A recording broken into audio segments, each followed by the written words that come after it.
Hey guys, and welcome to my budget video rundown of Update 2.10 notes. I'm recording from my laptop microphone, which as you can tell is complete garbage, so I apologise for the audio quality of this video. I'll be back making videos when I'm back in the UK. I'll try and make one more while I'm out here if I can, if I get time. If not, unfortunately, it'll just have to be when I return. So anyway, let's move in to the main part of the video and look at those Update 2.10 notes. Right, hello guys, after that budget intro, let's get into the real point of this video. We're doing a review of the Update 2.10 notes. I haven't read all of them in detail, so a lot of this is going to be my initial thoughts on those notes. Often the best. Sometimes you can just get an initial thought about an update change or an item change, and it gives you some sort of impression overall about how that will affect the meta. Obviously, I'll look to publish some more detailed notes on my Twitter once I've had a look at these in detail. I am in South Africa, unfortunately, so I haven't had a huge amount of time to invest into this. I'm away with my family on holiday. Wanted to at least publish this, though, because I know a lot of people were interested in hearing my thoughts and also talking about the new hero, Lorelei. And I think that's where we're going to start. We'll start with the new hero, Lorelei, and quite, I guess, relative to where I am right now, she is a sea creature, a mermaid type hero. Draws a lot of inspiration from something like Nami, you can imagine. You can definitely see some comparisons and similarities there. Nami being literally a full fish, and Lorelei obviously having some human elements. I really like the splash art. I think the splash art team have done a great job with it. Very much captures what I feel the hero brings to the table. And from what I've seen, and I'll show you guys a video in a second, but from what I've seen from Lorelei, she is very much a sort of a swap-in, swap-out type of more offensive Lyra. She is a backline support. She can potentially be played as CP. There is definitely some CP ratios there to be exploited. We'll have to see whether she's good in that role in any way, shape or form. But she's very much a Lyra type support. And I think that's good because often when you play support or when you play captain, you are, if you're not playing Lyra, often constricted to being a tanky frontliner designed to soak damage, but just do whatever else your kit provides, be it set up ganks, set up teamfights, or provide CC. I think the way that Lorelei plays is going to be a bit more like Lyra, probably a bit more interactive than Lyra. I think a lot of it is going to be about where you place your water pools, where you place your bubbles, but she's going to be very, very interesting, very, very unique, and I think it's good because it provides a bit more diversity to the captain hero pool, which I felt was pretty much just straight up tanks for the most part. So I do like that they're bringing in another backline support, and even from the description that SEMC gives, she is a backline support who excels at zone control and team utility. And if you see the video in a second that I'll show you, you'll see that there's a lot of zone control going on, very low cooldown on her bubbles. The water pools are very good at peeling, but also speeding up engaged teams, and you can see in the clip there's a fortress there, and I think she'd work well with a CP fortress, for instance, just really hard engaged coming out from those water pools. So I think she's going to be very, very fun to play. But let's go into look at her abilities. So she has Heroic perk, which is That's Swell. Again, SEMC love their pun type ability names, so I think that this one's pretty cool. Lorelei's basic attack deals crystal damage, and when she becomes empowered, she on a source of water, she uses like extra abilities. So when she's sitting on a source of water, her abilities become empowered. I don't know what those empowered abilities are like. You can imagine they just have a slight increase in duration of a stun, or maybe increase the size of the water pool, or a bit more damage. But this just means that it's all about Lorelei's own position.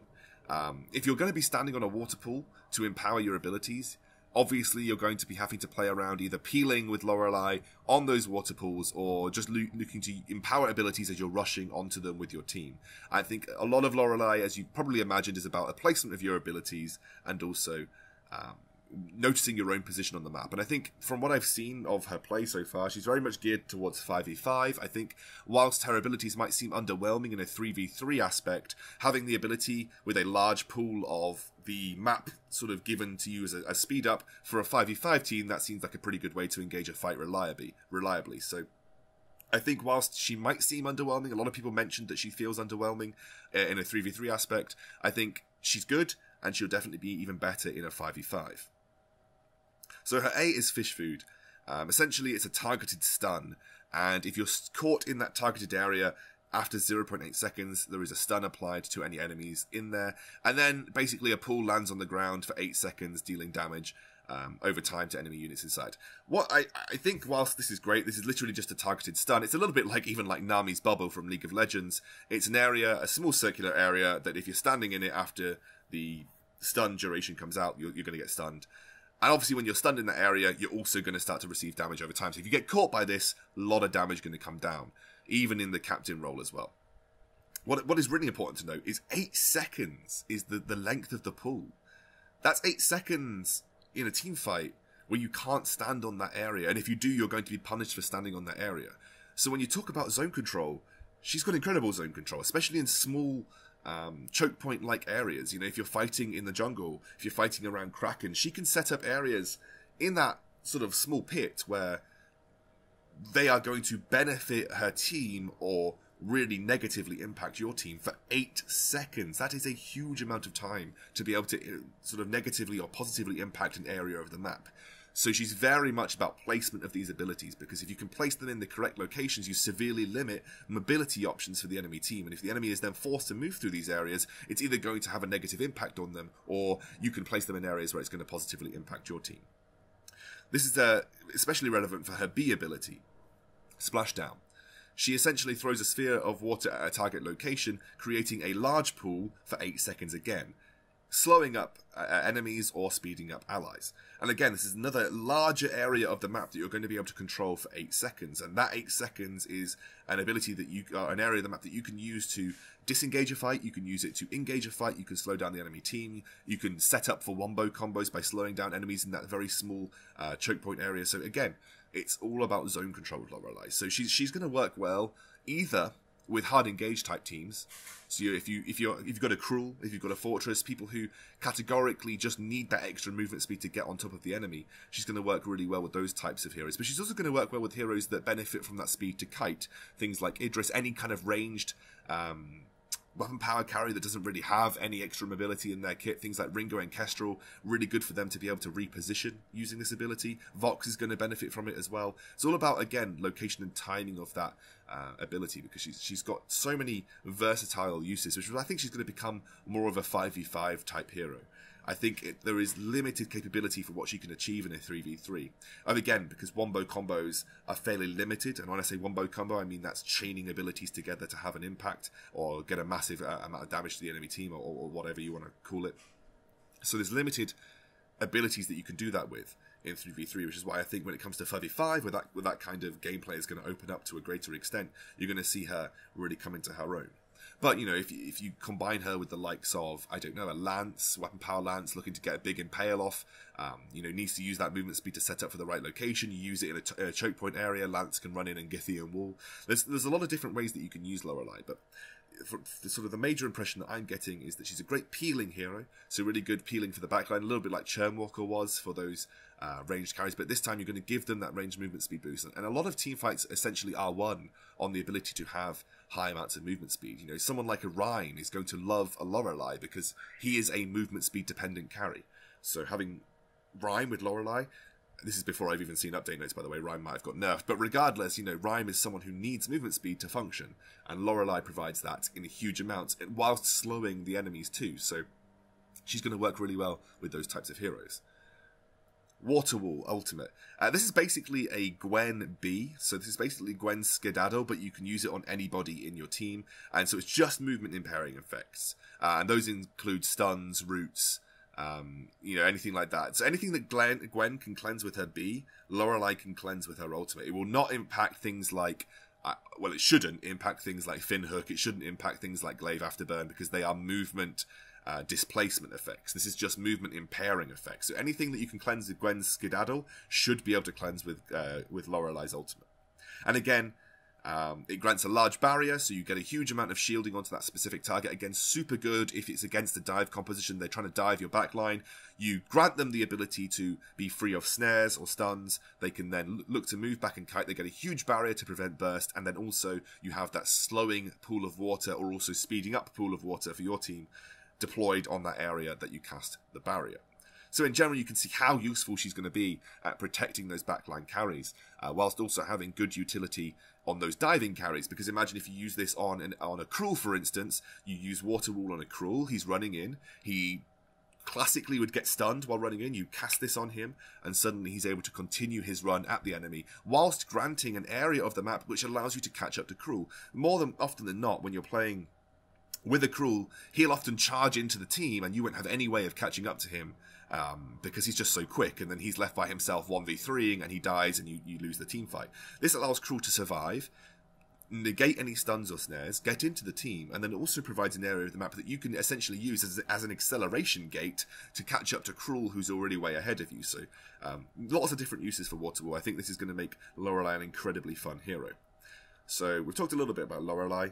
Let's go down to Minion Changes. I noticed this was an interesting little topic to talk about. Essentially increasing all minion damage to turret. Because the theory here that Nivmet has said is that all heroes' health was increased. This was prolonging games. Now, that was true to an extent, but they also did nerf a huge amount of turret resistances and also had nerfed previously the tier 1 turret's health. What I get from SCMC here is it especially feels like it's gearing towards making 5v5 on a similar length of game time than 3v3, because there's lots more turrets on 5v5. Split pushing is obviously going to be really important. So this looks like, especially if these changes hold for 5v5 and the minion changes the same for 5v5, they're looking to make it so that the game mode and game time in 5v5 is going to be acceptable for a mobile device, which I think is important, because when you play a game on a mobile device, you don't want to be sat there for 45 minutes playing it, because that's kind of defeats the point of having that mobility of your device and so on and so forth. Whilst I think they want to bring a good competitive aspect to Vainglory, I think they want to make it as similar to PC esports as they can. You do need to remember that the primary device that you're trying to aim at your market is a mobile device, and most people consume mobile games casually. There's only a very select few people that want to spend 35 to 40 minutes playing a game on their mobile device. Especially when you're on a data connection, it can be a little bit unwary, there's a lot of lag. You don't want to have to spend 35 minutes having periodic lag because your data connection is starting to fail. So again, what I get the impression from here is that looking to increase the damage to turrets from minions, especially in 5v5 where minion waves are going to be that much more malleable and that much more easy to control and manipulate, they're basically looking to decrease the game time. And obviously this is what they've said here on the 3v3 aspect. It's interesting that they think minion damage is directly equivalent to why games aren't going very well. I think because minion waves are so well controlled from teams in 3v3, very rarely do teams let a minion wave sit and eat turrets away. Especially at the higher level, this might not see a huge impact on game time. This is obviously going to impact you if you already get an advantage. And what this will allow you to do is, especially if you are a team that isn't classically very good at sieging, and when I say sieging, I mean being able to take a turret without much repercussion. Things like Kestrel, things like Idris, anything that, CP Idris anyway, anything that can spam abilities that damage turrets from range and you're very difficult to punish, like Kestrel and Samuel.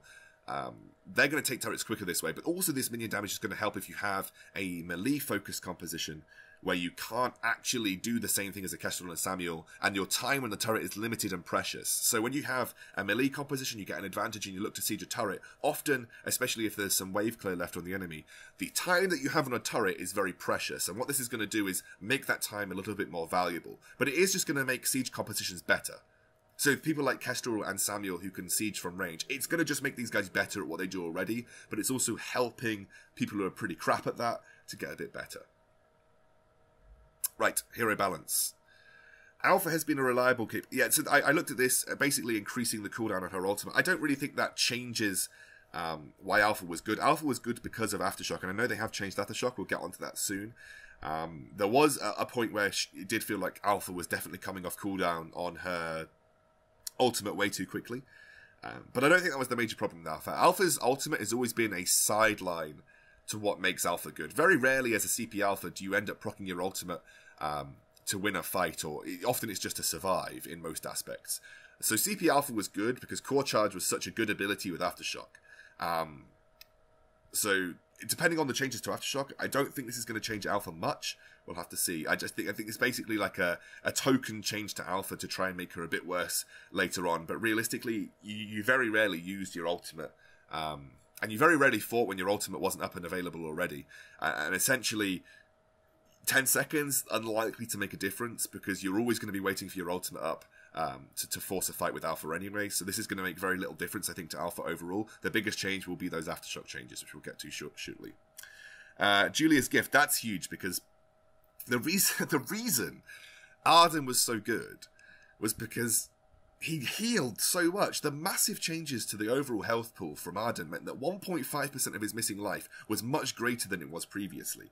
So this is a pretty big hit to Arden. Whilst his Vanguard still scales incredibly well, his shield is still going to be very good. I do think Arden will still be a very good hero pick. It does mean he's going to be slightly less tanky. The reason Arden was so good in the last update was because he was so bloody tanky, because he regened so much health. Obviously because of the missing life percentage, and with life being increased overall, that percentage was greater.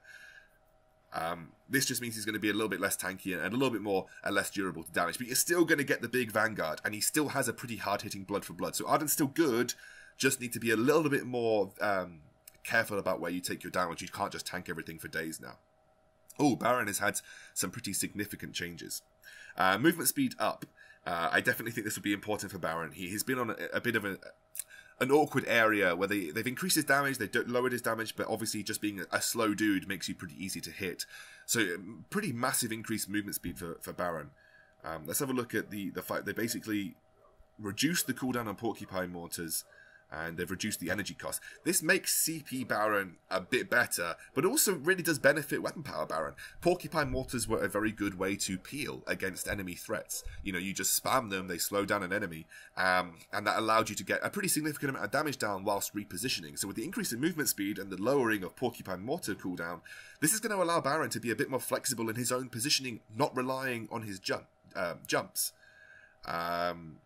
Jump Jets basically no longer increases the jump range, but also does the same thing as Weapon Power Baron, essentially reducing the delay. The delay was the main reason why Baron was so easily caught out on the CP sort of build path. This does make CP Baron a little bit more viable in the late game. Still doesn't stop the problem that Porcupine Mortars are quite easy to dodge, and CP Baron pretty much relies on those in his ultimate for the majority of his damage, and they are slow abilities that are easy to predict and easy to dodge. That's always meant CP Baron sucked. But obviously with the lower cooldown, you can start spamming them a bit more frequently, and that makes him a bit better in the late game. So late game CP Baron might genuinely be something that people consider. But it's also made Weapon Power Baron better. So it's not just good for CP Baron, it's very good for Weapon Power Baron as well, because you can now peel more effectively with those Porcupine Mortars in the late game as well. Probably not enough so to want to overdrive them. You still want to overdrive your jump jets and your ultimate, but 3.5 seconds, being able to spam those to peel, really good. So Weapon Power Baron has got better, as has CP Baron. Here we go. Blackfeather definitely was colloquially named Broken Feather for a reason. He was way too good. Faint of Heart cooldown has gone up, definitely needed, both for CP and Weapon Power. Barrier Strength has gone down, and Rose Offensive cooldown has gone up, and the energy cost has gone up. So what this has done is it's made Blackfeather a little less durable. He has to be a little bit more careful about when he uses his Faint of Heart, especially on the Weapon Power build path. Maybe if you've got cooldown reduction on the CP build path with Clockwork, it might mean a little bit less. And obviously the energy cost of Rose Offensive, as well as the cooldown increase, means he's a little bit less slippery in the late game. Pretty significant, to be honest, to Blackfeather. Pretty significant nerf. He's still going to be strong Weapon Power. Weapon Power Blackfeather, when played correctly, is still going to be strong. But the barrier changes is going to make him a little bit less durable. I don't think this is going to mean that Blackfeather's out of the meta completely. It is some pretty significant nerfs, but he still has his place into the likes of squishy range carries that you can use one Rose Offensive to get into position, one Rose Offensive to dodge some CC, and you're already killing them. So, you know, I still think Blackfeather is going to be good. I still think the execute damage is still very strong in this update. It just means you have to be a little bit more careful about using those abilities. You can't just spam them without due course. You have to really think about them.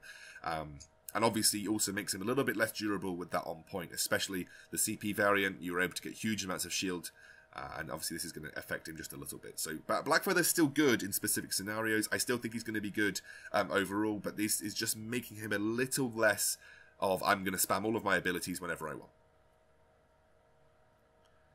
Merciless Pursuit, energy cost. Again, people just keep, they just keep nerfing, buffing Merciless Pursuit's energy cost because obviously it was quite draining early game. Katherine's still good. Katherine's still exactly where she was. It makes her a little bit more forgiving, especially in the early game to play if you're looking to set up ganks and want to keep your energy for Storm Shield. But overall, that's not a massive change for Katherine. Helio Genesis energy cost reduced from 50 to 40. it's going to make her better with her build path that was already out there. I mean, she already had a huge amount of energy regen if you went for the Eve of Harvest and Clockwork build.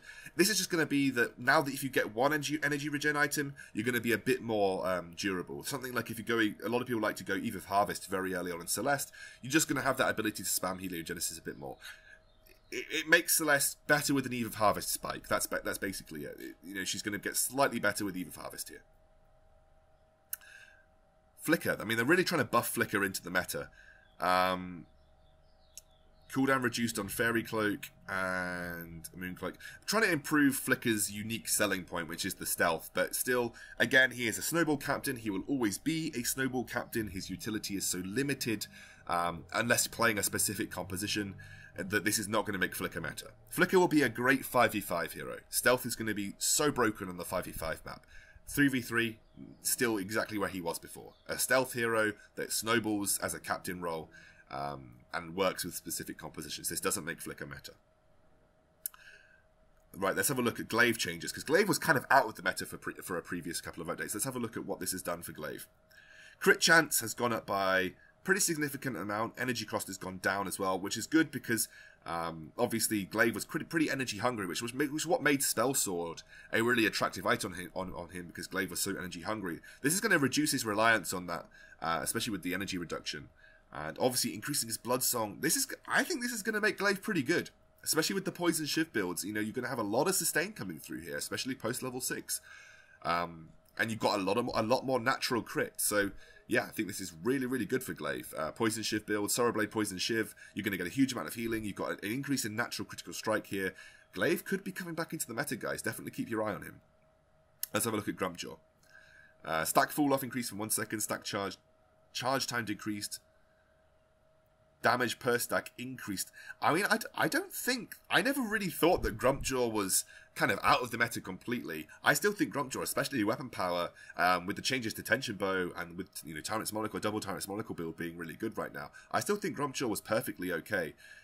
What this has done is made CP Grumpjaw become a bit more viable, and also means as a captain again, he's going to be a bit more durable. So one of Grumpjaw's unique selling points is that he was naturally durable, that allowed him to go for more utility items that didn't have damage reduction involved in them, like you didn't need to prioritize armor or sort of shielding early on.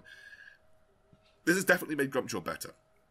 Hard to say if it's going to make him meta, because again, Grumpjaw is one of those heroes that when he's in the meta, he's like overbearingly impossible to deal with, and when he's not in meta, he kind of sucks. This has definitely made Grumpjaw far more viable than he was previously. Both Captain, CP, and Weapon Power is basically a net buff for all of his build paths. So it's definitely something I would consider if you like Grumpjaw. Cooldown decreased on Shroud Step, and now cleanses movement impairing effects on activation. That's pretty insane. So Shimmer Strike, I was under the impression that Shimmer Strike did that already, but maybe for the longer ones it didn't. Maybe you couldn't use it when you were stunned, for instance. This actually makes Idris a lot more malleable on the weapon power build path. You're actually going to be able to use Shroud Step far more readily, because remember, basic attacks also reduce the cooldown on it. So it's going to make a lot more mobile. Weapon power Idris is going to be a lot harder to lock down. No longer will Katherine be instantaneously really good against Idris, especially post 6. So this makes Idris better into some of the matchups that he was worse in. He can dive in, and if he gets caught out, he'll be able to use Shimmer Strike to get out of them. So it's going to be acting like a Gwen B, and also have the ability to sort of disappear inside another hero and get out. So that's going to make Idris, Weapon Power Idris far more, I guess, mobility focused, and also better into some of the matchups that he was classically bad at. The way you dealt with Idris in the past was just have something like a Katherine, have some hard CC, lock him down and kill him before he could get into diving your backline. This time round, he's going to be able to get out of that instantaneously. Long cooldowns on stun, usually he's going to be able to dive the backline far more easily. Weapon power Idris seems to be back, baby, and I think he's going to be hitting pretty hard. Weapon power Kestrel. So, impact damage decreased to just a basic attack. So basically, Glimmershot is now just a basic attack. It doesn't scale heavily with crit, but you get 15% armor piercing at the max level. I'd have to do the maths on this, unfortunately. Essentially, it's making her less oppressive in the early game, which I think was one of the major issues with Kestrel, is that she got a Sorrowblade spike. She was oppressive, like super, super oppressive. And it's just going to mean that you don't actually naturally need to have Bonesaw, maybe. You could go back towards the Critical Strike focus build.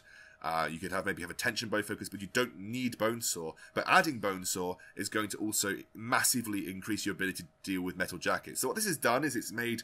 what this has done is that it has made Kestrel less oppressive with the earlier spikes of things like Sorrow Blade. Less oppressive against squishier targets. But building Metal Jacket against Kestrel now, especially if she goes the Bonesaw build, is going to be less effective. So, Kestrel is still going to be good in the late game as a weapon power carry. Not as good, but she also is now going to be able to deal with her weaknesses that much better. Things like Metal Jacket rushes on captains, they're not going to be as effective against a weapon power Kestrel. So second item Metal Jacket for a captain might not be the best way to deal with a weapon power Kestrel build. So whilst she's going to suck a little bit harder in the early game, she's not going to be able to get that Sorrow Blade spike in lane and just absolutely wail on the enemy laner. She is going to be able to deal with people building Metal Jacket against it, if they even build Metal Jacket against her now, because she's got that natural piercing in her Glimmer Shot. Energy cost on her active camo down, but the cooldown has gone up. This is an indirect nerf to CP Kestrel as well, unfortunately. And CP Kestrel was already in a pretty tough spot. So an indirect nerf to active camo is an indirect nerf to CP Kestrel, or even just a direct nerf to CP Kestrel.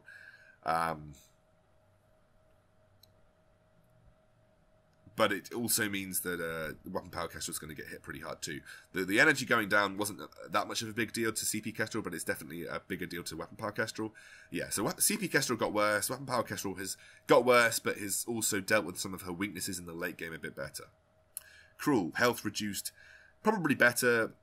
Cruel was in a really, really good spot where he was so tanky naturally that he didn't need to consider too many tanky items early on. Health reduction of 100. Whilst overall you're not going to see that a huge amount, definitely will hit him hard in the late game. Now cleanses movement impairing effects on activation. It's just made Reza even better. Reza was already good. Reza's now incredibly good. Again, adding that Gwen B to his effect, where if you get caught, you can just Nether Form Detonator out of it.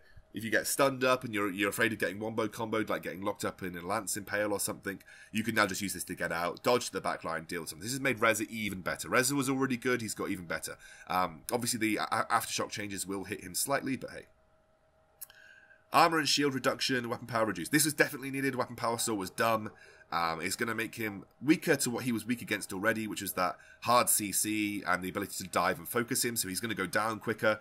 And this should impact the fact that he could basically build 4 Tyrant's Monocles and win a game. So Weapon Power Saw, whilst he's still in a good spot-ish, he's back to being where Weapon Power Saw was before, which is weak against hard CC and dive, and probably is going to drop off from being first pick every single game. Well, not that he was in my games, but a lot of people have said that he was first pick. Energy cost of Malith Verdict going down.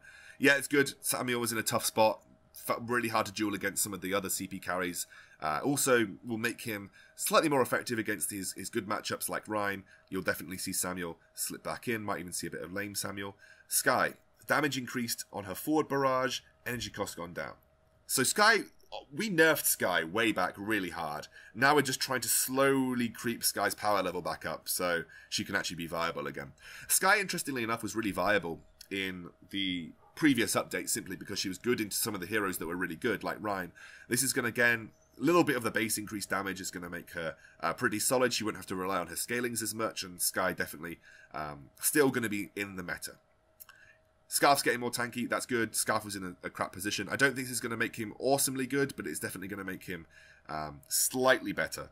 So yeah, I think Scarf, whilst he was in an okay position, it's not going to make him in an amazing position, but it's just going to make him a bit tankier, which is fine. Weapon Amp and Crystal Amp. Okay, so Petal in general had kind of sucked this update because Frostburn. So CP Petal, whilst you could go for the full Shatterglass build, kind of lost a lot of her matchup. She was kind of just there for a bit of burst in the mid game. And Weapon Power Kestrel was there simply because you could go basically double Tornado Trigger with a Sorrow Blade, you got the Weapon Amp, and you just crit like crazy. So both of those got nerfed. Petal still is going to have her good matchups, and Petal will still be picked in her good matchups, but she's not going to be a super viable lane pickup all the time now. Oh, this is a big Rhyme change. Probably completely needed, because Rhyme was in a stupidly good position.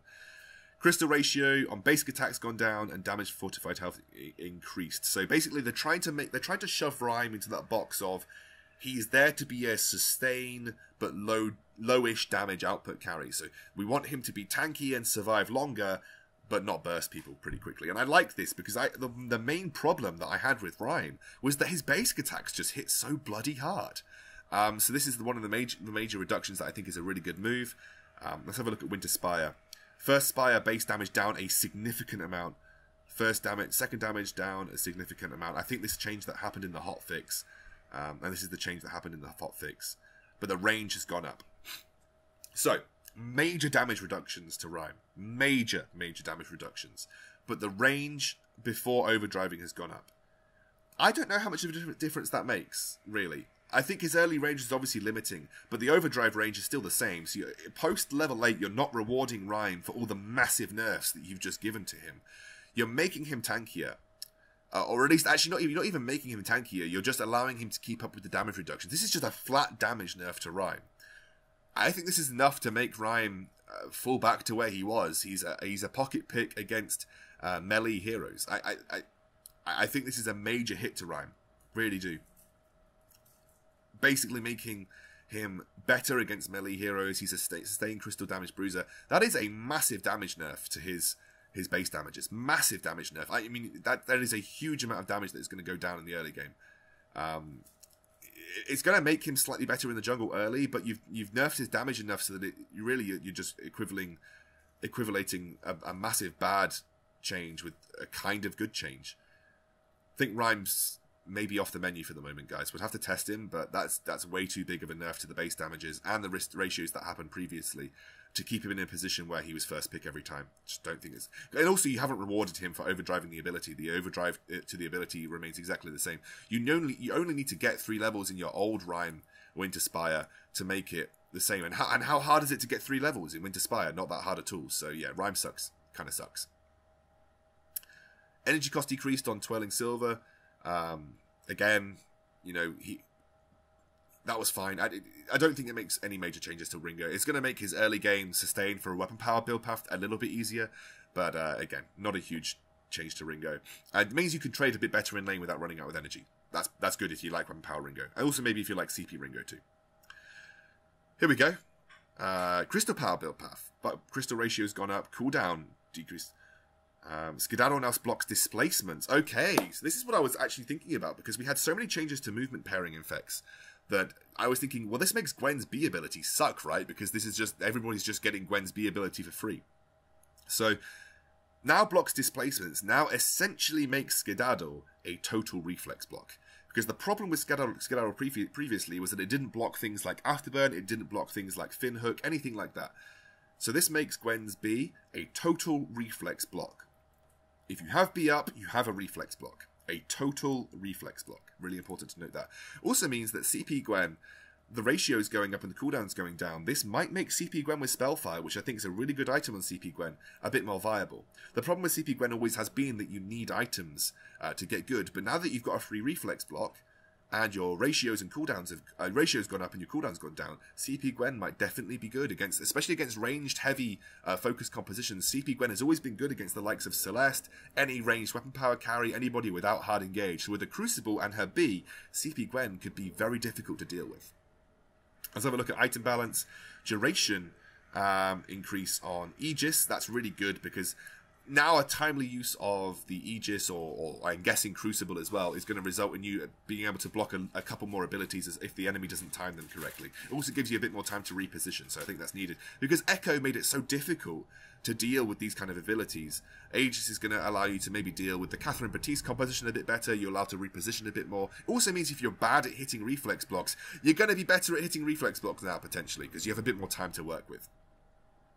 Atlas Pauldron's armor increase, definitely needed, because Atlas Pauldron sucked as an armor item, and, you know, it just means you don't have to always go Metal Jacket if you're dealing with high damage weapon power carries. A 1% nerf to Aftershock. Okay, let me just tell you what this means in real terms, guys. What does this mean in real terms? Let's say the average health of a carry is 2400. A 1% nerf to max health damage is a 24 damage nerf. Not that big of a deal. Not that big of a deal. Aftershock's still good. Breaking point, damage required per stack increase from 140 to 160. Exactly what we talked about on the last... You know when I did the changes to armor and all the changes to health? Breaking point was stacking too quickly. This is the change to make breaking point stack less quickly, so I think that's perfectly good. I mean, this is what we talked about in our video right at the start of the update.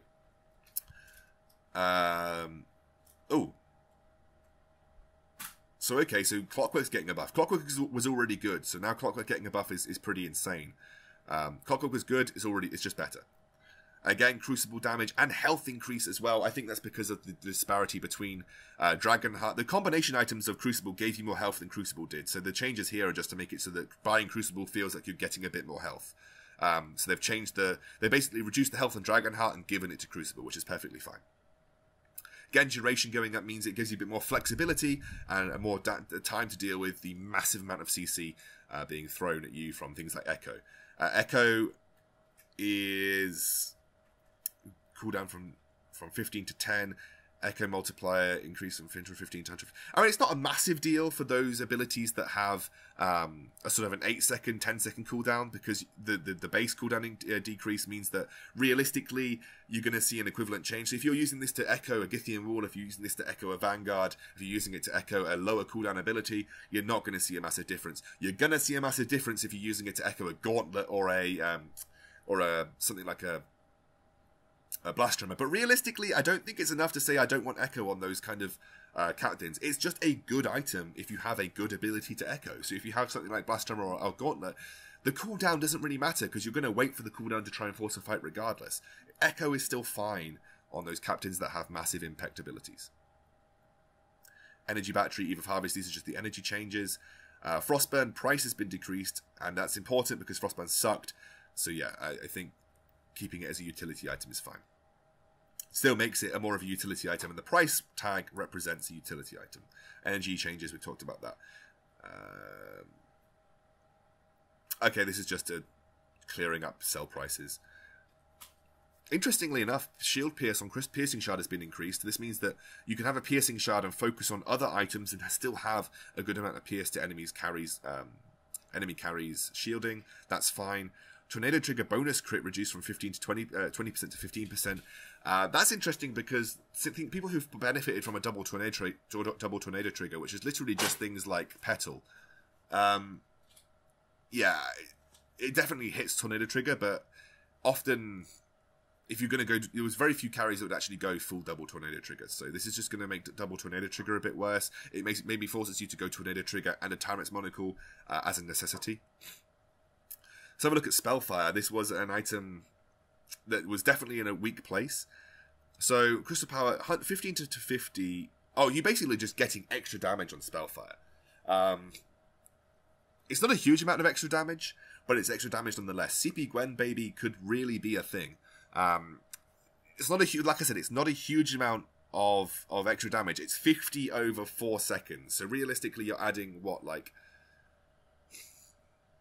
how do I do 50 divided by 4 killing? 12.5 damage every second is an addition at max level. It's not a huge amount of extra damage. Really not a huge amount of extra damage. But it might be enough to say maybe we can use Spellfire. If that was true damage, then yes, I think that's fine. But it's an extra 12.5 damage per tick. That's not enough to, especially with all the shielding, that's not enough to make me turn around and say Spellfire is OP. Spellfire is not OP. This is a small change to try and push Spellfire towards being a poke-heavy type of item. As my battery is now running low, thank you. Sorry guys, I'm recording on my laptop. And there we go, Void Battery, same changes to the energy. So the only energy changes just to make those high sustain necessity carries like Celeste and Scarf and so on, they get a bit more from energy in the early play. This is nice, it's great for casters, great for people watching esports. Dragon's Eye stacks now showing the Spectator HUD. Fixed issue of Voxes was marked as Crystal Build lol. Okay, that's important because that really felt hard as Churnwalker. If you used the ability while they were chained and they walked out of the chain whilst you were channeling the ability, it did suck as a Churnwalker for that to happen. So that's important. Okay, that was interesting. That's kind of made Frostburn a little bit weaker, but whatever, it's still a utility item. And those are just the ones. So there we go. Hope you've enjoyed the update and the rundown. I know it's been a long one, but again, I like to talk about them in detail, so hopefully you can just put this on in the background and listen to those notes. So see you soon, guys, and sorry for the budget video.